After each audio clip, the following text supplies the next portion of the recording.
Chougule. I'm walking here in Georgetown in Washington, D.C. And I want to do a video today on probably one of the most common questions that I see on online forums and so forth related to law school admissions. And that is whether law school admissions are a numbers game. So in the most obvious sense of the term, the answer to the question is yes, law school admissions are a numbers game. No factor is as important or as significant in deciding whether or not you get in as are your number one LSAT score and then number two your GPA. And so obviously it is a numbers game in the sense that those numbers matter. But I think more often when the question is asked, the spirit of the question is something different, which is whether or not, or rather how determinative are the numbers. And if you have very high numbers, will it guarantee that you get in? And if you don't have numbers quite in the optimal range, how detrimental is it? So that's the question that I want to try to tackle today. And the way that I would think about this is that there are really 5 categories of people, and where they fall is largely determined by their numbers. So in the first category are people who have essentially perfect scores. So these are people who have a 180 on their LSAT and a 4.0 GPA. And particularly if they have a 4.0 GPA from a elite school and a serious major, these people aren't 100% guaranteed to get in, but the odds are very, very good. I mean, assuming there's no obvious issue with their application, they're basically going to get in wherever they want to. So that's the first category, where just getting a 180, getting a 4.0 GPA, and checking the boxes. Otherwise, it's going to put them alone. Those factors alone are going to put them in a very good place.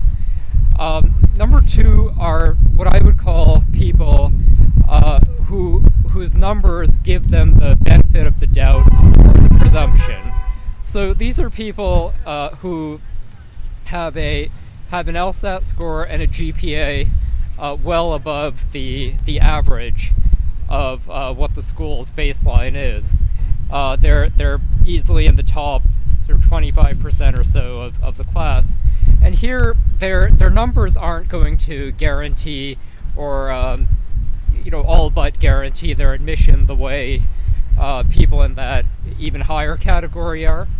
But the law schools will basically consider their application sort of with an inclination to letting them in. So as long as they see that their recommendation letters are good, they have something else that they're bringing to the table, even if it's not earth-shattering contributions or anything, but just basically their overall presentation is indicative of someone who's going to add value to the law school, they're probably going to get it. Number 3 is a category where their numbers are not remarkable, but they're not bad. They're sort of in the average range of the demographic that they're competing in, and their numbers basically are not going to really change or affect one way or the other the average of the school or the average numbers that the school is trying to maintain. And this is probably the biggest category of people who are competitive, and these are the people who really are facing really tough odds in getting in. They're the ones that really have to compete like hell. And here, here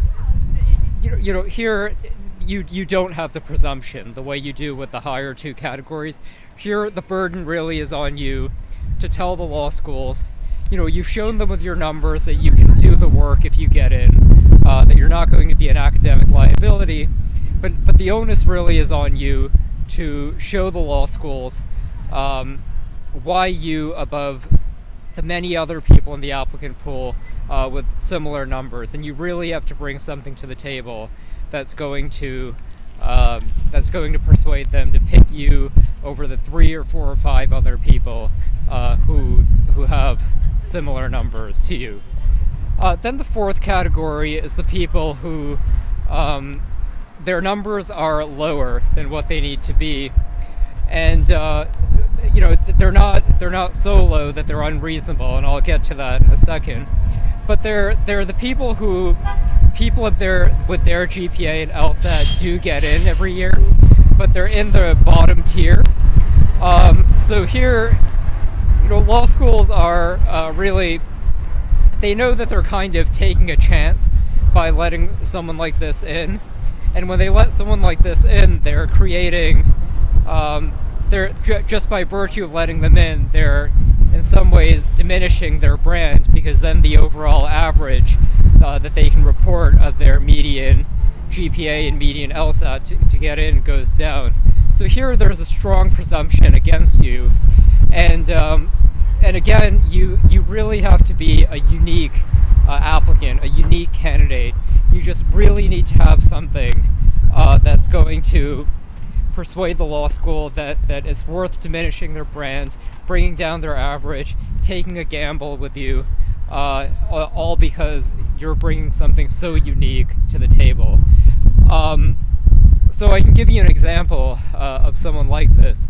I recently attended a law school info session where the admissions officer of Yale Law School was talking about their numbers, and there was she mentioned one student who had a very low, by Yale standard, LSAT score. It was, I think, I'd have to go back and check. I think it was in the low 160s, and she said that she knew who the applicant was, and the reason why they let him in was because he had already done a PhD in which he had done sort of very groundbreaking research, and he had letters of recommendation from the top people in the field, and she didn't say it, and I could be wrong, but it's possible that he was maybe an underrepresented minority as well, which is why they might have let him in. And then the final category, the fifth category, these are people whose numbers are so low, it basically doesn't matter who they are or what their achievements are, or so forth. They're just not getting in. And there is this category of people.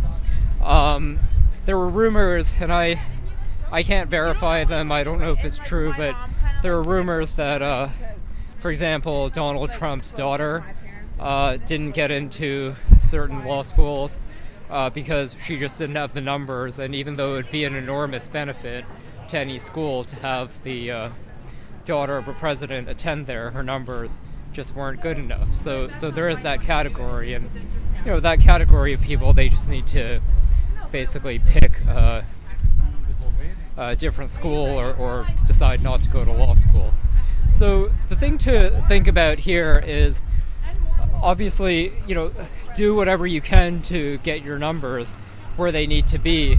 Know that it is very important, and don't kid yourself into thinking that your LSAT score, your GPA doesn't matter. But once you figure out what your numbers are and you're making a list of the schools that you want to attend, figure out which of these 5 categories you're in relative to the school you're applying to, and then tailor your application, your strategy accordingly. If your numbers give you a very high probability of getting in, it might be worth playing it safe in your application, with your essays, with your letters of recommendation, and so forth. But the further you are from being where your numbers are, the more your odds are going down. You're going to need to do something to stand out and so forth, and that's something that I can help you with if you decide to work with me. So hope this helps, and I will talk to you soon.